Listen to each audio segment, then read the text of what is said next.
पास जब ये तकब्बुर की बात होती है ना, तो दिलों में ख्याल ही आता है ये पैसे वाले तकब्बुर करते हैं, हम तो गरीब लोग हैं, हम कहाँ तकब्बुर करते हैं। ये भी बड़ी गलत फहमी है। तकब्बुर के उलमा ने 8 रीजन लिखे हैं।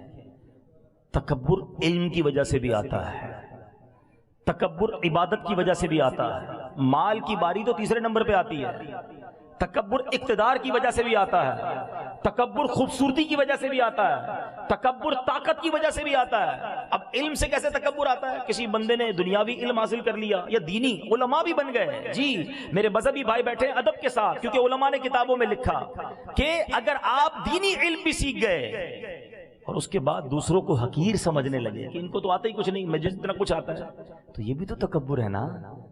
इल्म इसलिए ना सीखो कि लोगों को हकीर जानने लग जाओ, इसलिए सीखो कि लोगों को बुलाकर इल्म दीन सिखाएंगे। इल्म भी तकब्बुर लाता है। इबादत तकब्बुर कैसे लाती है?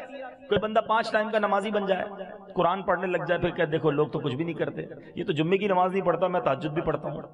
तो यही तो तकब्बुर है कि आप नमाज पढ़ के दूसरों को हकीर समझने लगे। क्या पता इसकी कौन सी नेकी अल्लाह को पसंद आ जाए। किसी को हकीर नहीं समझना है। एक बार सुफियान सौरी रहमतुल्लाहि ताला अलैह अपने बेटे के साथ एक सफर पर जा रहे थे, एक सराय खाने पर रुके। दोनों बाप बेटे सो गए, पूरा काफिला भी था, सब सो गए। तहज्जुद में बाप बेटे उठे और नमाज तहज्जुद अदा की। बात बड़ी कमाल की है। तहज्जुद पढ़ने के बाद बेटा कहता है अब्बा जान ये कैसे लोग हैं, सारे ही सोए हुए, कोई नहीं उठा तहज्जुद के लिए। वालिद साहब ने जो बेटे को जुमला कहा ना, अल्लाह करे दिल में उतर जाए, कहते बेटा तू भी सोया रहता तो बेहतर ही था। आई समझ में बात है?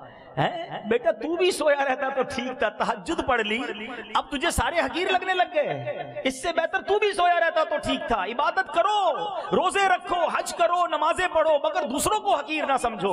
मुझे क्या मालूम मेरी सारी इबादतें कहीं मुंह पे ना मार दी जाएं। डरते रहो, अल्लाह जो किया कबूल कर ले।